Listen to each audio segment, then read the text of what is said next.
Who wants to be the next Italian wine ambassador?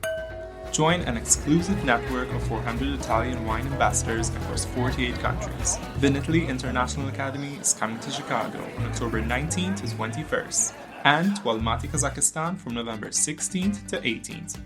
Don't miss out. Register now at vinitaly.com.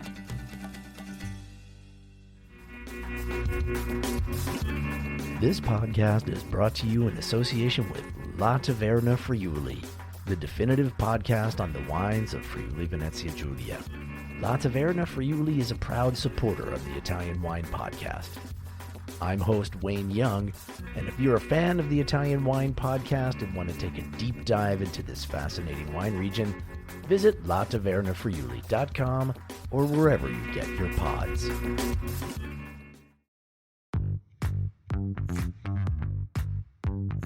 Welcome to this special Italian Wine Podcast broadcast. This episode is a recording off Clubhouse, the popular drop-in audio chat. This Clubhouse session was taken from the Wine Business Club and Italian Wine Club. Listen in as wine lovers and experts alike engage in some great conversation on a range of topics in wine. If you enjoy listening, please consider donating through ItalianWinepodcast.com. Any amount helps cover equipment, production, and publication costs. And remember to subscribe and rate our show wherever you tune in.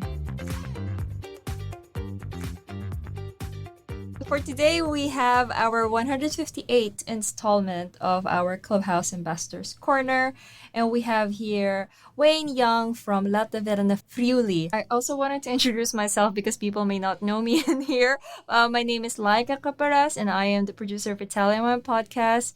And yeah, I'm so happy to be part of this conversation with you, Wayne. And so today, you will be interviewing Federico Stroppolatini. Right? I'm looking right at him. Okay. Good afternoon, everyone. Good afternoon, Federico.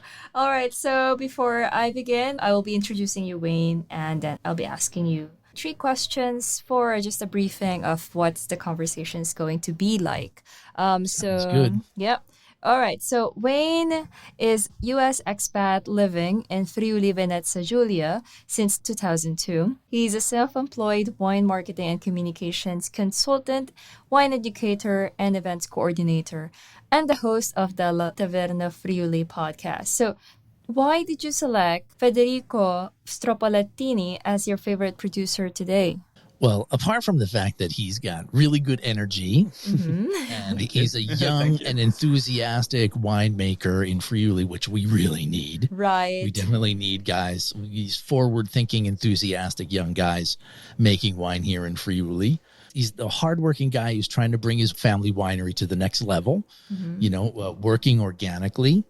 He's a great communicator. He's a really humble guy, and he's working with these incredibly old vines. So I wanted to bring him on and talk to him about some of that. Okay. So our next question is, how did you discover the wines of Stroppolatini Winery? Well, actually, I met his dad before I met Federico. I met his dad. He was a regular at the winery where I worked before, and and then there was this tasting group of young producers and young wine enthusiasts, and he was a part of that group, and so I got to meet him, and I was like, oh, okay, yeah, I know your dad.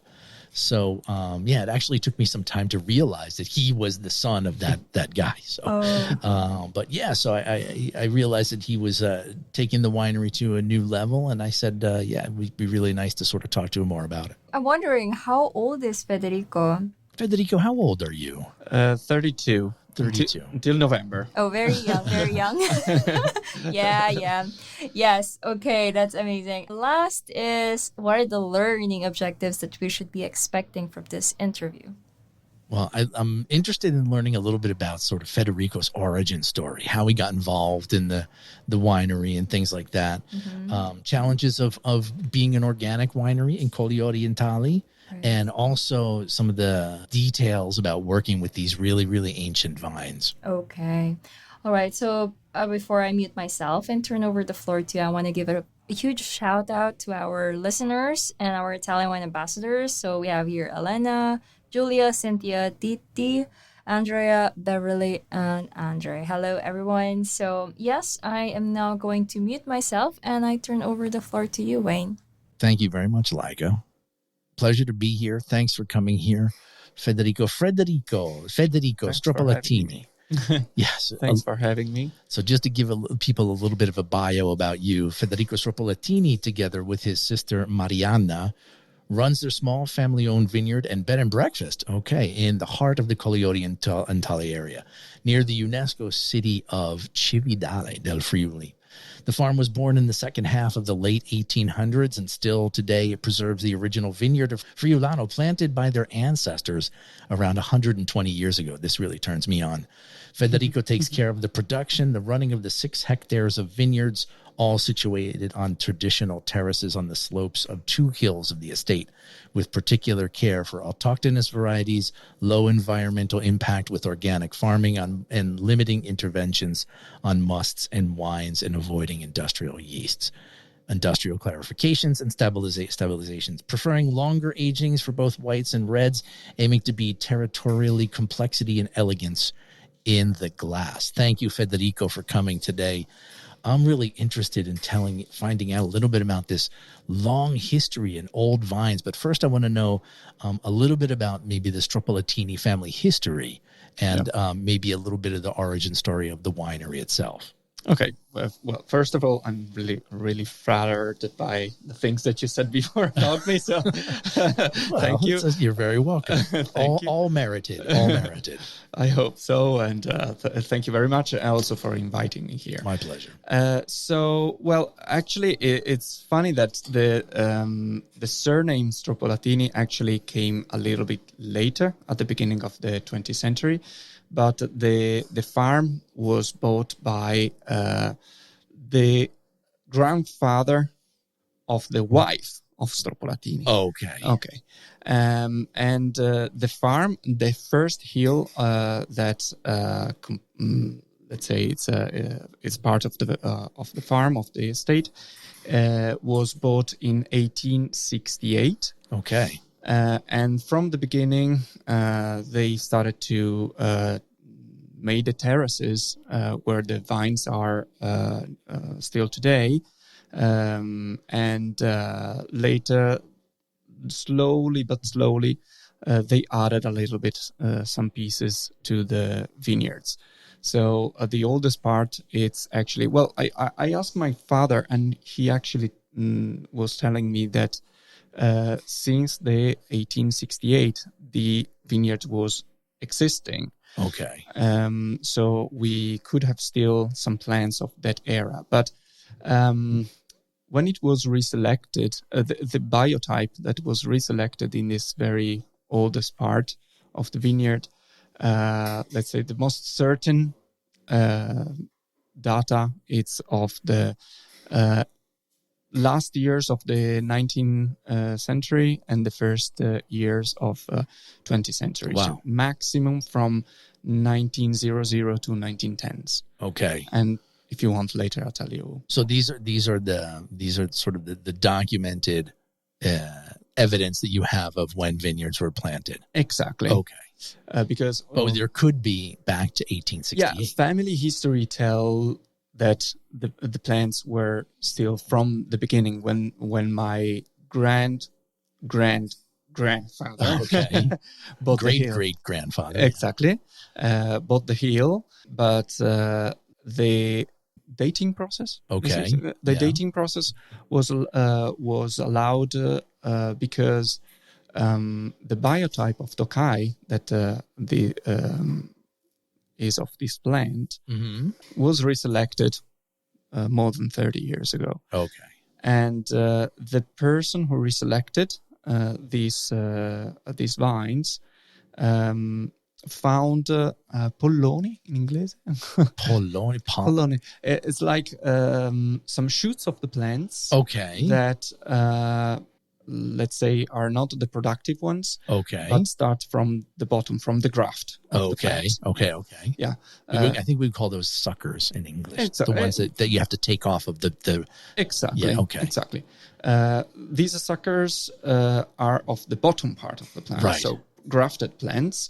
And so he found those, and he recognized a very old grafting that was used, that is lost nowadays, and was actually used maximum until 1910s. Wow. In a grafting facility that was in Gagliano, the village that we are in. Okay. Yeah, there's an interesting history about that as well. Exactly. Maybe we'll talk about that in a little while. And what about sort of the more recent family history? I know your dad, and I know that your dad was making wine there. Exactly. But we're talking about great-grandfathers and everything. So give us a little bit sort of a more recent history. Was it always just a winemaking estate, or was it one of those situations, typical Friulian situations where you had vines and cows and wheat and corn? Was it one of those things? Exactly that. Okay. And when did it flip over to all wine? Well, it was my father actually to flip everything to just wine. Well, we still have fields down the hill, but we converted it into hay and herba medica. I guess medical herbs. I don't know. How do you say herba medica in English? It's the medicinal herbs. Yeah, the kind of grass that is proteic, and you give it to the cows. Okay. But anyway, so this is especially for feed for animals. Yeah, exactly, because we could do that organically. Okay. So we could have all the estate, both vineyards and fields, organic. Okay. And a collaboration with our neighbors that produce goat cheese and donkey milk. Donkey. Donkey. Yep. And so we give them the hay, organic hay, and we focus. Is that Lozano de Musa? Exactly. Okay. Yeah. These guys. I know those guys really well. Yeah. So how did you get involved in the winery? When did that happen? So you said you're 30? Yeah, 32. Yeah. Okay. And so when did you sort of enter into the situation here? Well, I always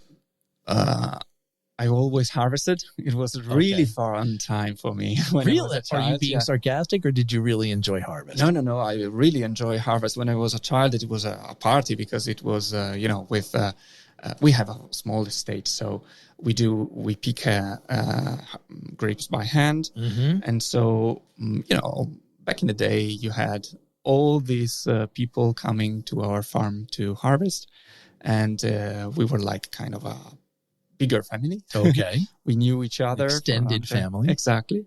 And so, there was chatting, it was having fun during the harvest. And so I always harvested, and I always followed my father in the cellar. But my first ever wine by myself, it's from 2015. Okay. The first time that I've, professionally, let's say, started in the cellar was 2014, but actually 15 was my first wine by myself. Okay. 2017 was my first fermentation of all the varieties that we have. And but I say that 2018 was my first ever vintage. Okay. Because I could choose the day of the harvest, the ripeness of the grapes, and I could, experiment a little bit more in the cellar from 2018. Okay. And so did you, even a lot of people have the enthusiasm for this quote unquote party of the harvest. Yeah. Did you always want to get involved also in the cellar as well? Was studying enology and working to make wine something that you always wanted to do? It was not something that I really thought from the beginning, because actually it's always been a place of the heart for me, my sister, and all the family, because every summer we went there from Udine, where we lived, to stay there, and it was a place of the heart. But then I started at the university to study engineering, and then after 2 years I said, well, maybe it's not my way. Okay. And it's better to to drink wine. And so, I came back home and got involved in the farm way more. And I started to study enology, and then I started to take over little by little my father's job, and then the farm. Okay. And so you're basically doing it all now. I mean, before we started, you were saying that you're doing the tractor. Yeah. The last time I came by the winery, you were out doing pruning or something like that. Yeah. So are you like a one-man show? I mean, is it all kind you? of, yes. You do it all. Yeah. Okay. What's your favorite part to do? Let's say every part is kind of has its own magic. Because pruning, it's kind of out there on season in autumn, and you're all by yourself, and you're just going around slowly and pruning the plants, and you're like taking care of them because you have to prune them thinking about the future. But I would say my favorite part is the beginning of the fermentation. So it's the most challenging, the most stressful, let's say, because it gives me a lot of well, I guess it depends on how you call it stressful, or you can call it exciting. Exactly. It's a positive stress, let's say. So when you came into the farm, was the farm already organic, or was that something that switched over during your time there? How did that come about, this whole organic concept? Well, let's say was not organic, but my father always had an eye on the impact of everything. So was actually my grandfather that started to, buy a sprayer for the plants to spray the treatments. Is it also in English? Yep. Treatments, yeah. On the plants that would use way less water than the sprayers of that era would use. So it was like the first ecologic kind of not overusing water. Exactly. And then my father was always, nowadays in Italy we call it agricoltura integrata. So you normally deal with the field in an organic way just when it's necessary and you need to cure the plant, you use something more. But in the last vintages, my father was actually dealing with the plants organically. So I just said with my sister, okay, let's just go straight on to this path. Okay. And from 2016, we started the bureaucracy stuff. Right. The certification process. Yeah, the certification process is something just, on paper. Okay. The important stuff, especially in Friuli, is doing organic farming by philosophy. Otherwise, it doesn't work. Okay. Otherwise, it doesn't work. Yeah. Yeah. So if you're just looking for the documents, it's not as important. You have to be committed to that. Yeah, philosophy. because Friuli, it is a challenging region, especially our area is it's rainy. Okay. And it's humid. So it can be challenging if you don't know what you're doing, or if you're doing like just for marketing stuff. Okay. So you have to be committed and you have to know what you do. And so tell me a little bit about exactly where the vineyards are located. You're located in a little sort of section of Cividale called Galliano. Exactly. Tell us a little bit about what's special about your area of Galliano. Galliano is actually a village that it's really small, but it's a town that it's a village that actually exists since Roman times, so it has a long history, and was always an area where the vines were cultivated, because the hills that we are on are very suitable for that. And what can I say is it's an area, for example, where it was located the grafting facility. Right. There was a nursery. A there. nursery, yeah. There was a nursery there since the end of the 19th century. So it was a center of vine growing and wine making. Okay. So it's always been an area where vines were cultivated. More precisely, it's an area that it's known because of the powerful tannin, the structured wines. And let's say, for example, 3 kilometers from us, there is a village called Prepotto. Right. There you have smoother kind of expressions. So is it a warmer area, Galliano? Yeah, it is a warmer area with a tougher soil. Okay. And we have just 2 hills and just 6 hectares. Okay. But this is a particularity of the Friuli Colli Orientali. You have many different kinds of soils, even in a small surface like 6 hectares. But Galliano has a soil that is less decalcified, so less iron, and it has less iron content. Okay. Than, for example, in Prepotto, since we mentioned that. Right. And this also could lead to certain decisions in which kind of varieties you cultivate and how you grow the vines. And for my perspective, also how much you have to age the wines before selling them. Okay, so there's an impact on sort of the minerality of the soil that creates wines that are more structured and tannic. Exactly. And this lack of calcium and lack of iron. It has more calcium and less iron in comparison to the. But of course, everything affects the. Right.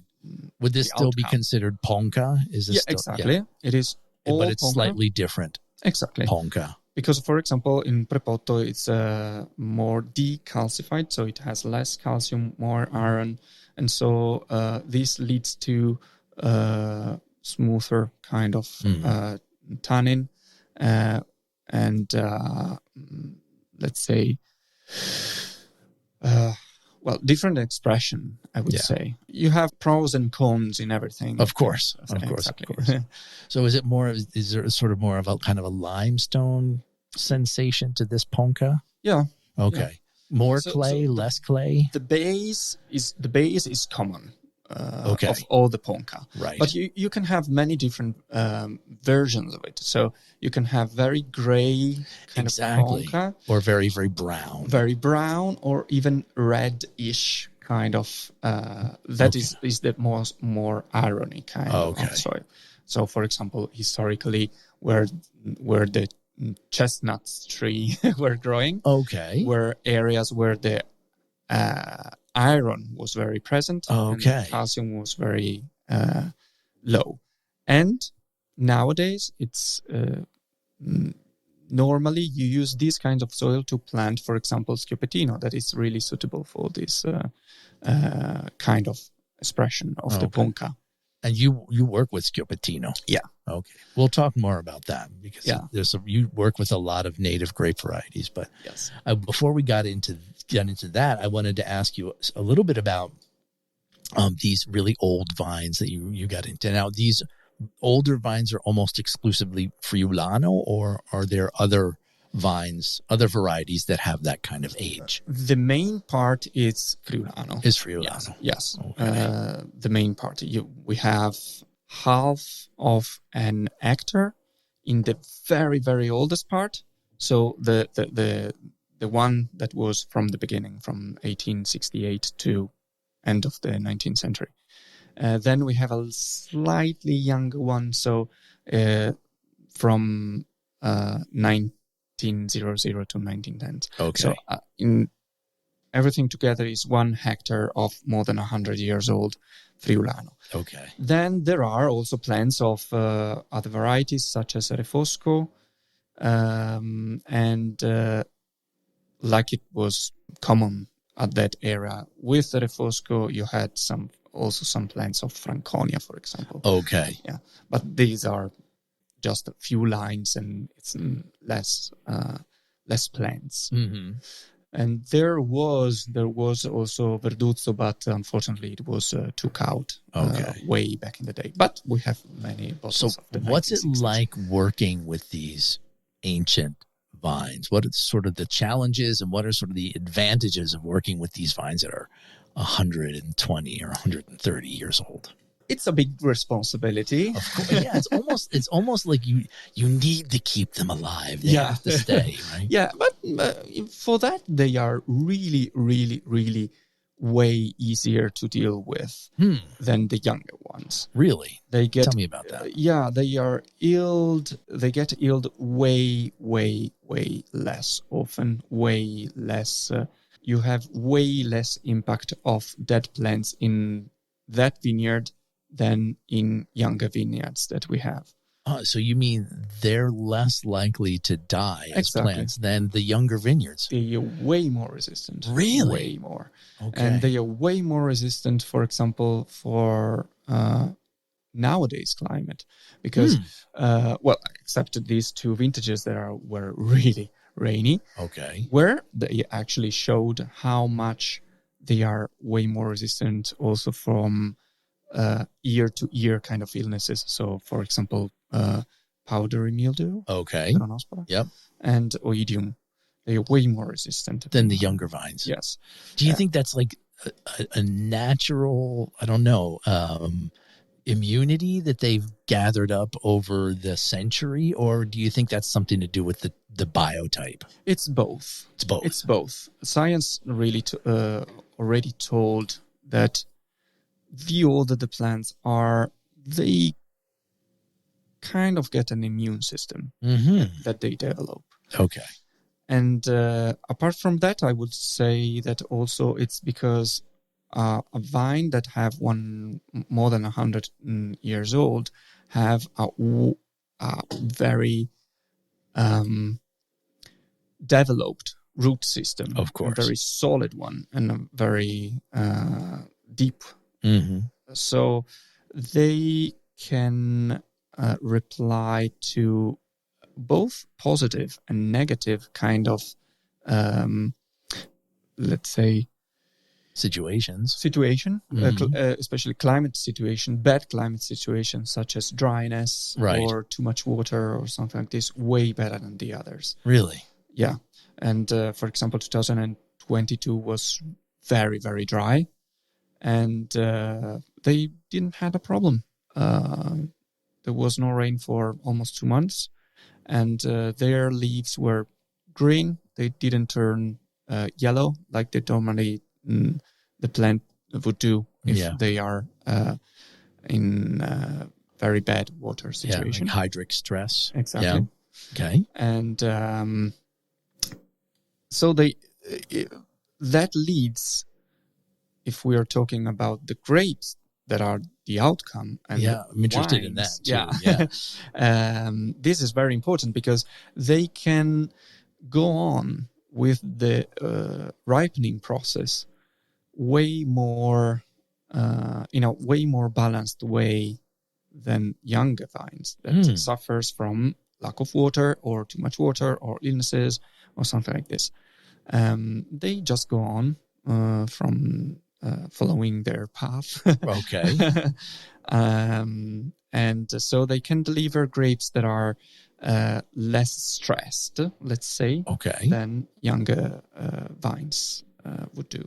So if I'm hearing you correctly, we're talking about fruit that's developing on the vine sort of in a more balanced, with more equilibrium. Yeah, with more equilibrium, so more you continuity. With more, what do you mean continuity?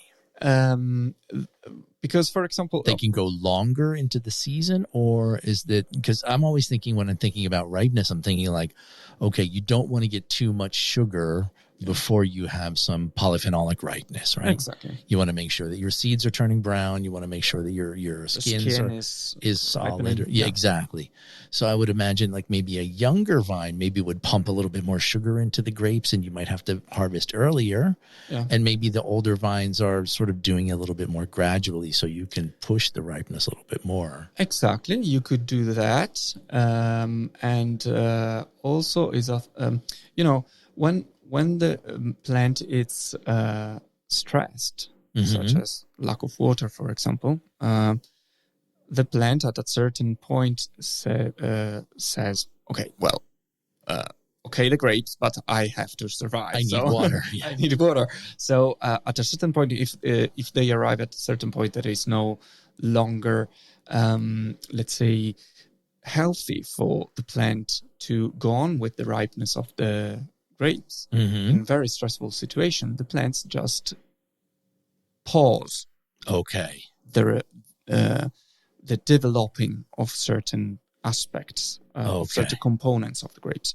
And so, for example, you would have a very high amount of sugar, but not because the plant is pumping sugars, is developing sugars in the berry, but because the berry is dehydrating.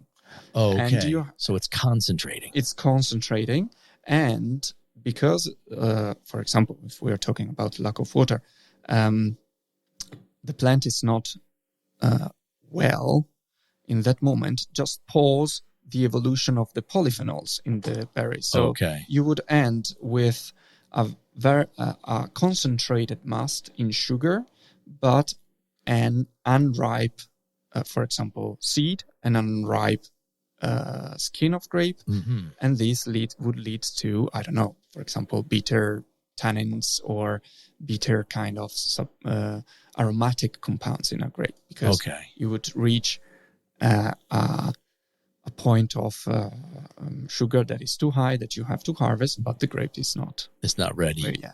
And older vines don't normally have this problem. Exactly, because the root system is way more developed, and the amount of, for example,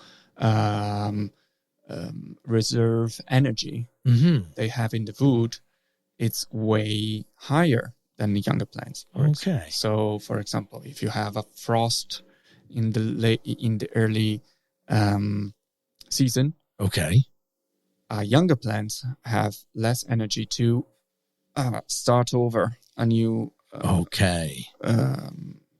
The growth of the year. Yeah. Exactly, new shoots and everything. With the older plants, you have less problems because they have a stock of energy that is. I never thought about that part of the plant as being a sort of a battery of energy.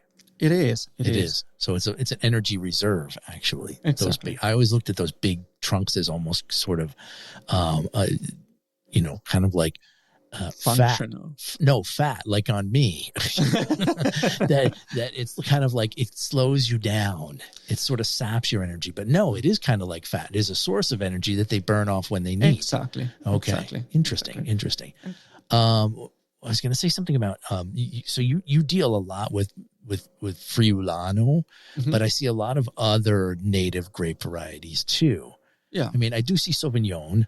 That's part of your production. And I'm looking at a bottle of a Friulano that's called Antebellum, which means from before the First World War or from before the Second World War? It's before the First before the First World War. Yeah, because there is a funny fact about it, but I don't know if you want to hear about it. It's Of course we want. Now that you've mentioned it, you have to say it. Okay, because that vineyard, the old vineyard, bureaucratically speaking, was registered in 1970 because 1970 70. Okay, exactly.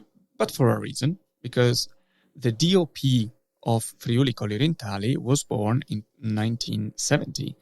So at that time was my grandfather and his sister that were taking care of the farm, registered the vineyards of the farm in the DOP Colli Orientali.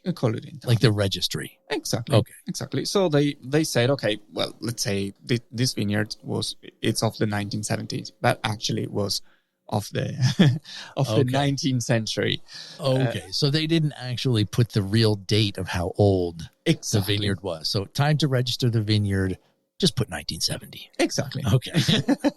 All right. Exactly. So actually, bureaucratically speaking, we could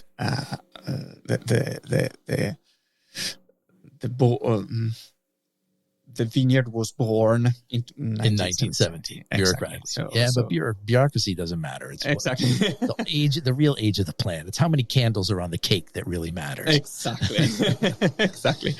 And so that's why we don't use right now for example, old vineyards on the label or something like this. So we call it antebellum. That in Latin means before the First World War. Okay. Exactly. And then there's another Friulano that you make called Colle di Gian.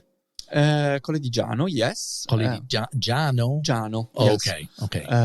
Well, Giano is the original Roman name for exactly. Janus, if I remember correctly, which is the god of both faces, where we get January, exactly, which is where Galliano gets its name. Exactly, because in the Roman times, see that I know a little bit of history. Yeah, exactly. Exactly, because the name of Galliano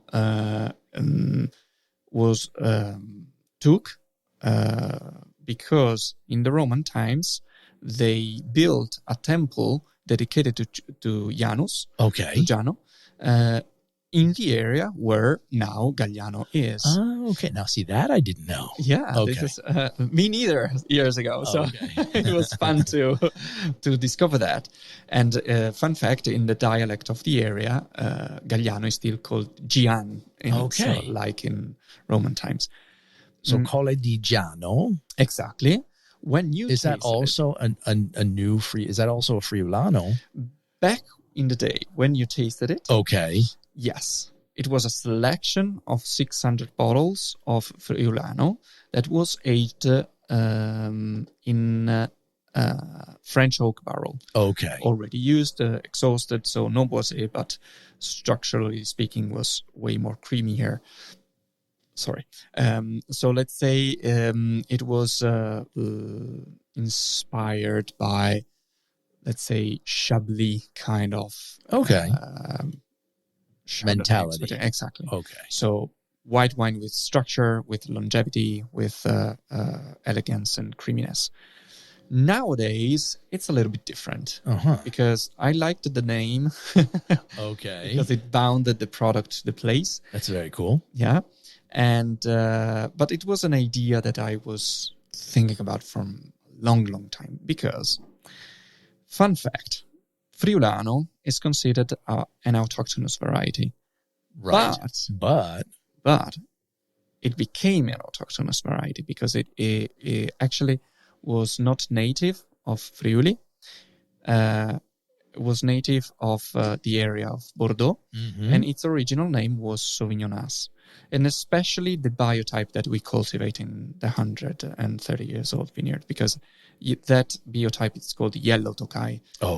Less productive and way more resistant from funguses, diseases, in comparison to his close brother that is called green Tokai, and that it's the main variety that we cultivate nowadays after the 1970s.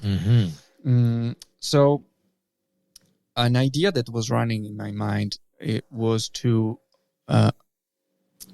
let's say, let these two varieties that genetically are near to each other, Sauvignonas and Sauvignon, in one wine. So, because these two varieties, historically speaking, are very bounded, and also genetically speaking, because Sauvignonas was considered in the area of Bordeaux the more productive, less particular, less qualitative cousin of Sauvignon. That was actually the peak quality white wine. Here, when both Friulano, and Sauvignon were imported, the role flipped. So Sauvignon became too difficult to deal with. And the Friulano, that was too productive in Bordeaux area, here would produce the right amount of grapes with great quantity of sugar and so alcohol, very long-lasting wines, very complex wine, very interesting aromatics, very rustic plant to grow. So it was perfect. So it's almost like even though Sauvignonas, which is Tokai Friulano, Exactly. which is now Friulano, Exactly. found its real home here, Exactly. even though it was born there. Exactly. Kind of like me. Yeah. So yeah, so have a lot in common. even though it's not a native, it's found its home here, so it's considered native. It is considered native, Okay. and a lot of people don't know actually that Friulano. It's not Friulano, but it's not cultivated anymore in its real motherland.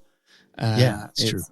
It's cultivated just here mainly, and the idea in the Colle di Giano, this that right now it's a Riserva wine from 2018, was to bound together these two varieties, Sauvignon and Sauvignonas. Exactly. An old biotype of Sauvignon, because the same person who reselected our old biotype of Tokai, of Friulano, in our old vineyard, also selected in the area an old biotype of Sauvignon. Okay. So different expression of Sauvignon from nowadays, biotypes that are cultivated in Sauvignon. And so less aromatic, more aromatic, more body, less body. What's different about that old Sauvignon Blanc biotype? It's a little bit less aromatic than nowadays Sauvignon. That are kind of biotypes that were developed here in Rauchedo. Okay. In the 1970s. The biotypes of the late 19th century were Bordeaux style. So the aromatics were more on tropical fruits, ripe tropical fruits, dried out tropical fruits, and also some fumé kind of smells. Okay. So, for example, mango, papaya, passion fruit, and the pomegranate peel, and some empyreumathic kind of aromatics, like an old Riesling would do. Okay. Very different from nowadays. And so I could bound these wines together in this Colle di Giano with the complexity and the white fruits and spice of the Friulano. And the freshness and the tropicality and the acidity and the drinkability of the Sauvignon. So in one wine, you have, in this new Colle di Giano, you have Sauvignonas and Sauvignon that talk to each other. Okay. And you have the complexity of a Tokai, of a Friulano, but the drinkability and the freshness and the tropicality of this kind of Sauvignon. Have you been able to reproduce vines from these old biotypes and replant new vineyards with them? Exactly. Okay, that's good. 30 years ago, as I said, Colli Orientali talked with Carlo Petrussi, that you may know, to find old vineyards and biotypes to save. Okay. And so back in the day, it was already reselected our own variety. Okay. And, so we've only talked about whites so far, but you make more red wines than white wines. Exactly. So is that also by volume you make more reds than you do whites? Let's say it's a 40% white and 60% red. reds. Is there something? Okay, but go on.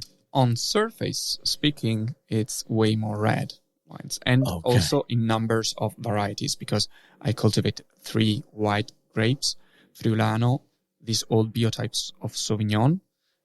For example, I don't call the 100% Sauvignon wine Sauvignon anymore on the label. Okay.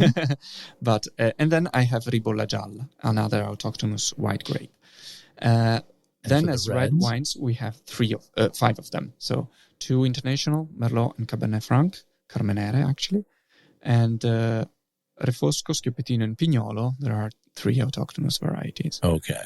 Is there something about your area? We talked about the soil before, but is there something about your area that's specially adapted to making red wines? Is that why you're sort of more towards that type of production, or? Yeah, it's this warmer area you were saying. Warmer area. The the composition of the Ponca. Okay. Because you may know the DOP that is south from us, Collio, that there you have more white grapes. Exactly. Very few red grapes, because it's way more decalcified, and it's an area where just mainly white wines are. Okay. Our area instead, it's way more suitable for also red wines. wines. So that's why we have many autochthonous red grapes here in the area, such as Schioppettino, Pignolo, and Refosco. So, and they're all varieties. A lot. Schioppettino tends to be a little bit more fresh and spicy. Yeah. Refosco, my personal favorite. The structure and the deep fruit, and then Pignolo, which is the structure guy. Yeah. So tell us a little bit about how you make those three red wines. Are they done in wood? Are they, tell us a little bit about the process of making your red wines. Well, I like to play with containers because I don't stick to an idea, because, you have to make some experience throughout the years. Of course. So mainly they're all, spontaneously fermented. Then malolactic is done. And the first year, practically all of them is spent in stainless steel. Okay. Just to clarify, to purify, because I don't use any clarifier or any stabilizer. Okay. So a full year in stainless steel. A full year in stainless steel. Then, or they go both in concrete and then in wood, or they just go in wood, or they stay in concrete. Okay. In concrete for containers. So in the bottle, for example, right now, I mainly have the classical aging. So first year in stainless steel, and then, the younger wine that I have in the bottle is 2019. So it's at least 3 years. Normally it's 5 years in tonneau. Wow. Okay. So long time in wood. Because the reason is what we were talking before. Galliano have a very vibrant kind of tannin. Okay. So if you want to deal with it naturally, you have to make longer aging. So you smooth the angles throughout the aging through longer agings. So all of them have done first year in stainless steel and then wood. Then French oak or Slavonia oak tonneaus, so 500 liters container. Okay, so not barriques. Exactly, not barriques. We don't use, we have them, but we don't use them for the bottle. Okay. Then, for example, Merlot is aged in 21 hectoliters wood barrel to affect less the Merlot that is more delicate. Mm-hmm. And then, for example, I still have in bottle Pignolo from 2015 that was aged just in concrete. And that was something scholastic for me. My father actually didn't know that we kept the Pignolo in the concrete until the bottling because... Oh, really? Yeah, I kept it as a secret. Was he angry about that? He was he was shocked because normally he would put it in wood. But I said, no, I have to understand the true aromatics and the true interesting expression of the Pignolo. Because... for the people that don't know Pignolo, it's a variety that is very tannic and it needs a lot of years to be ready. And you have to keep it in wood for many, many years. Mm-hmm. And even though the barrel could be exhausted and would not give the boisé, the taste of food or the sense of food, I was curious to age it in another container that could have the evolution of the tannin because of the micro-oxygenation, and concrete allows you that. Okay. Without the influence of the tannin of the wood and the scent of wood. So you still have this 2015, you said? Exactly. Pignolo in the bottle. Exactly. Wow. Have you opened one recently? Are you ever going to release that? It's the variety that it's released right now. Okay. Okay. So do you do that, what Ben Little calls the Pignolo Raro, where you wait 10 years? Is that, or are you going to do that? I hope I will be able to do that, yes. Okay. Yes. The aim is that. The aim is that. With a small wineries, the main problem is always the space that you have in the cellar to keep bottles. Exactly. But it could be, a right amount of aging in the cellar, and then just bottle. The bottle is an incredible container for aging wines. Really, you enjoy having your wine spend some time in bottle before you release? Ideally, with all my wines, from base wines to Riserva wines, ideally is 1 year of aging before selling. In the bottle? In the bottle. Okay. Ideally, yes. Okay. But at least 6 months. And it can go up to 2 years, for example. And of those 5 reds that you make, especially the 3 I'll talk in this one, which one of those sort of responds best to organic farming, to sort of bring it back to that concept? Nice question. I would say Refosco. I was hoping you were going to say Yeah. Refosco is the soul, the soul of Colli Orientali red wines. Refosco. Yes, it's the most resistant. It's most resistant, and that's why it was so common back in the day. Okay. It was commonly cultivated, because Schioppettino is an incredible variety, but is terrible to cultivate it. Really? It's terrible. It's the variety. Tell me about that. Yeah. Why is it terrible? It is that kind of variety that you would reap out of the soil with your teeth throughout all the season. Is it so difficult? Yeah, it's like is it picky? Is it delicate? Is it what is it that makes you want to tear it from the ground? It is everything. Every illness that is around, he takes it. Every kind of climate, kind of situation gives problems to Schioppettino. Okay. You just arrive at the harvest that you are exhausted by Schioppettino, but at this very moment when the grapes come in the cellar, you're like, oh my God, that's why we keep you. See that, and that's fantastic. That's because I was going to ask you, does all the hard work pay off in the end? Yeah. Maybe not in terms of quantity, because, for example, in a very, very, very difficult vintage, well, not very difficult. With Schioppettino, every vintage could be challenging. But in very difficult seasons, it's like the challenge to bring some berries of Schioppettino in the cellar. Okay. But they are always worth it for me. And so we understand why it was nearly disappeared, the Schioppettino. Okay.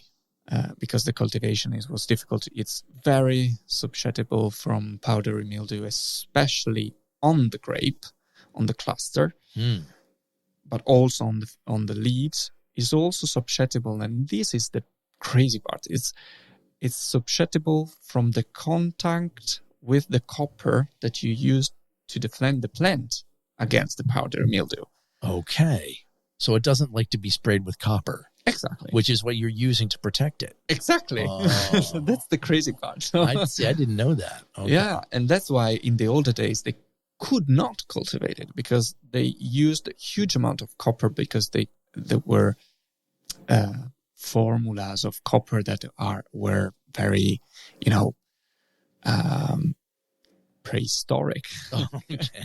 So they were not very efficient. So and they didn't actually know how the illnesses would behave and how you could defend them. So they just sprayed huge amount of copper. And so Schioppettino was burnt, yeah, by or the powder mildew, if it was a bad year, or by the copper. Wow. So that's why they didn't cultivate it anymore, because it was, at the end of the season, it was burnt by one thing or the other. Exactly. So, okay. And I do see that sometimes you make some reserve wines. Yes. Of course, we talked a little bit about the reserve for the Friulano, but I see also with the red wines, you might make a reserve from time to time. Yep. Is that sort of based on vintage, or is it based on vineyard, or what are sort of the factors that go into you deciding, okay, this is a reserva? Yeah. So we are in a moment at the farm where many souls are cohabitating. Cohabitating, yeah. Cohabitating. Many souls? Yes, because it's a previous... there are wines that were made strictly by my father. Okay. I mean, let me explain better. At the moment, in the wine list that we have, we have wines that were produced strictly by my father. Then wines that were produced like in a forehand job with me and my father. So I was starting to change, to develop the philosophy of my father. And then there are my wines. So, for example, we have the Schioppettino from 2013. That is Schioppettino Raro, not a Pignolo, but Schioppettino Raro. So, interesting. 10 years of aging, 8 years in the cellar and 2 in the bottle. And for example, we have this 2018 Friulano Antebellum that is made by me. And so, to reply better to your questions, it depends. We have Riserva that they were born in a period where it was the vintage that was very suitable. All right. Very good. So we decided to keep those wines for longer agings. And then there is the new idea, the new path that is also separating the grapes. So, for example, 2013 Schioppettino, in 2013 Schioppettino, it's a very good vintage that we saw that could be also suitable for a longer aging in the cellar. Okay. That we kept longer to bottle way later. Okay. As a Riserva. 2018 Friulano Riserva, instead it's a different path. So I saw that the grapes of the older vineyards were of a certain quality and of a certain je ne sais quoi. Okay. A certain class. That's acceptable. Okay. So there was just something about them. Yeah. That would give me a product that it's different from the younger vineyards of Friulano that are younger, not younger, because of the younger vines of Friulano are of the 1990s, 1970s, and 1930s. Wow. So they younger, not young. But they are two different products. So I separated the grapes of the younger vines from the older vines.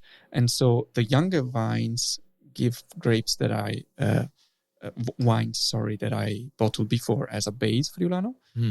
Instead, after 3 years of aging, Friulano Riserva, so the grapes from the older vineyard,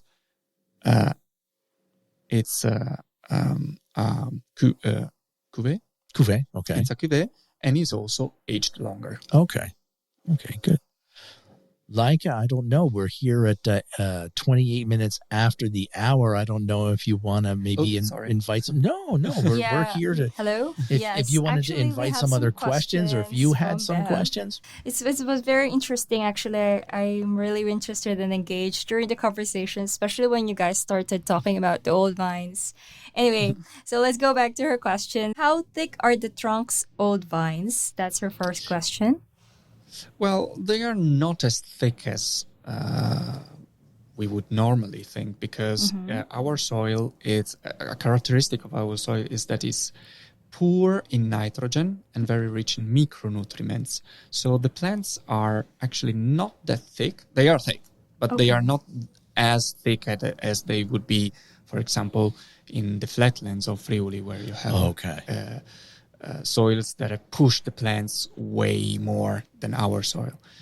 Here in the area, they grow slow, they develop slow, and so the trunks are not so precise. If you had to give like an idea. You can see it also from our Instagram that we followed the story of a single plant of the old vineyard to teach you, to let you see what is going on in the vineyard in 130 years old vineyard throughout a whole season. And here it's a diameter of 45, I would say 50 centimeters. Okay. 45, 50 centimeters. It's pretty big. It's pretty big. Yeah. Any other questions, Laika? Yeah, so some more. So Bev said, thank you for answering her question. Also, with the age of vines, how low is their yield productivity compared to young vines? It's not that low because if you compare it with younger vines that are fertilized is one thing. But in our case, we don't fertilize any of our vines. So in the old vineyards, actually, we have one of the most balanced and let's call it high production, even though we don't produce a lot of, we don't have a high yield per hectare. But it's one of the highest, actually. So in kilograms, how would you? Well, let's say that from 1 hectare, we can get to traduce it in English. It's let's say from 45 to 50 tons. Okay. Of grapes per hectare. Okay. 45 or 50 tons or 45 or 50 quintali? Quintali. Tons are 1,000 kilograms. Quintali are 100. Yeah, sorry. Yeah. 4,500 to 5,000 kilograms. Exactly. And from a younger vineyard, where would you go as far as kilograms is concerned? It can be more if the season is good, but not that much more. Okay. But it's way less if the season is more challenging. That's the fun part. Okay. Because they are more affected from the season. Thank you so much. And I will definitely listen to this podcast again because I'm studying my wine studies and all about viticulture. So thank you so much, You're Federico, welcome. and also Sorry Wayne. for talking so much. No, it's That's what you're here to do. Exactly. And so it's so geeky. And I'm pretty sure your audience are very geeky as well. You have the ambassadors here. So thank you, Wayne, for introducing Federico to us. And thanks, Federico. It's my pleasure. All right. So, yeah. Thank you, Laika. Thanks, everybody, for Ciao, listening. Judy. Ciao. Thanks to everyone. Ciao. Sniff.